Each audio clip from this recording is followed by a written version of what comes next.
जब नहीं रही राधा जी तो कान्हा ने तोड़ी अपनी बांसुरी। एक प्रेम कथा। राधा की बात हो और कृष्णा का जिक्र न हो, भला यह कैसे संभव है। राधा कृष्ण को एक दूसरे के बिना अधूरा माना जाता है। तभी तो सभी भक्त कृष्ण को राधा कृष्ण के नाम से पुकारते हैं। ये दोनों एक दूसरे के लिए ही बने हैं और इन्हें अलग नहीं किया जा सकता। जब मामा कृष्ण ने भगवान श्री कृष्ण और बलराम को मथुरा आमंत्रित किया, तब पहली बार भगवान श्री कृष्ण और राधा अलग हुए थे। लेकिन विधि का विधान कुछ और ही था। राधा रानी एक बार फिर श्री कृष्ण से मिली। राधा कृष्ण की नगरी द्वारका जा पहुंची और जब कृष्ण ने राधा को देखा तो बहुत प्रसन्न हुए।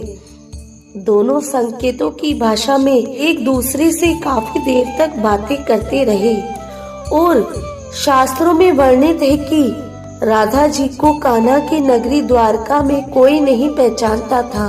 राधा रानी के अनुरोध पर कृष्ण ने उन्हें महल में एक देविका के रूप में नियुक्त किया।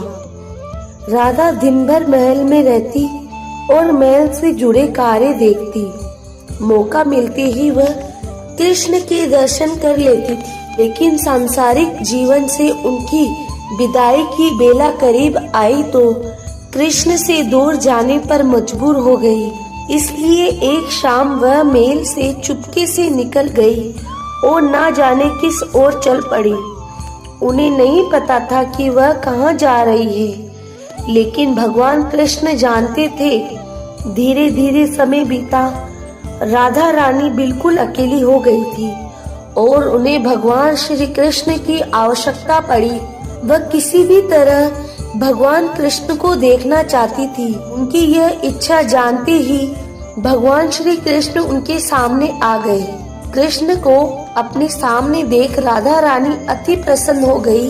परंतु वह समय निकट था जब राधा अपने प्राण त्याग कर दुनिया को अलविदा कहना चाहती थी। कृष्ण ने राधा से कहा वह उनसे कुछ मांगे, लेकिन राधा ने मना कर दिया। कृष्ण के दोबारा अनुरोध करने पर राधा ने कहा कि वह आखिरी बार उन्हें बांसुरी बजाते देखना चाहती है।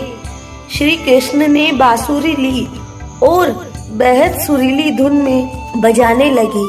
बांसुरी की धुन सुनते सुनते राधा ने अपने शरीर का त्याग कर दिया। उनके जाते ही भगवान श्री कृष्ण बेहद दुखी हो गए और उन्होंने बांसुरी तोड़कर दूर फेंक दिया। जिस जगह पर राधा ने कृष्ण का अंतिम समय तक इंतजार किया, राधा रानी मंदिर के नाम से जाना जाता है। यह मंदिर महाराष्ट्र में स्थित है। आपको अगर मेरी स्टोरी अच्छी लगी हो तो मेरे चैनल को सब्सक्राइब और मेरी स्टोरी को लाइक करना न भूलिएगा।